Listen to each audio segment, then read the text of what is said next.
So instead of the rush to judgment as to what the facts are, and Jimmy takes one consolation. A lot of people are making a rush to judgment and pointing fingers at Jimmy. Jimmy says, well, you know, they're not local people. Local people are going to wait and see what the facts are and make their decision later. And that's all we are here to ask. The more investigation we do, it seems like the more questions we find. Every time we think we have an answer, 4 or 5 or 6 more questions come up.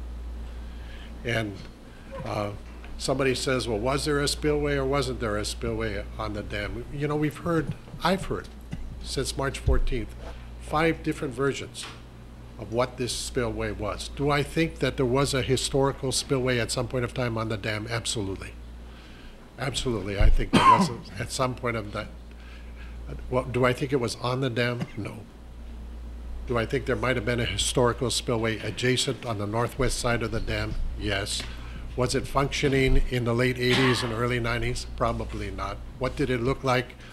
Did it look like people say it looked like in the late 80s and early 90s? I don't think so. Okay. But you want to wrap up? I'll wrap it up. But Thank you. these are questions. So I would simply ask, not just the council, but the people of Kauai, not to rush to judgment, not to make up their mind about Jimmy Pflueger. He's just a human being. He's an 80-year-old man who loves the land, who is absolutely torn apart by this situation, as is many members of this community. And whatever the facts might be, the facts might be. But you were absolutely right to call for an independent investigation. I don't believe we're getting one. And I intend to share the facts with you folks and others as we find them out as our investigation goes forward. Thank you so much for your time. Thank you.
When we add water between these 2 bricks, if the water pressure is high enough to reduce the strength sufficiently, then the upper brick will slide off.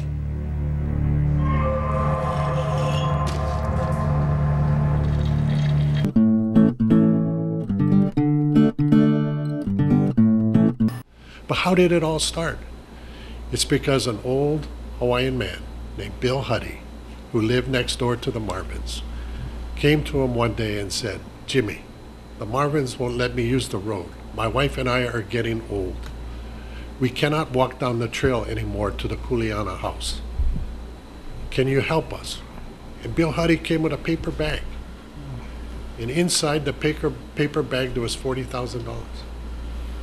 And Jimmy said, forget it, Bill. take your paper bag, take your money, I'll go help you. And that was the first thing that Jimmy Pflueger did. He has paid his fair share of the damages out there. And it may have been easy to be a target in the situation, the circumstances that happened with the Kaloko Dam breach.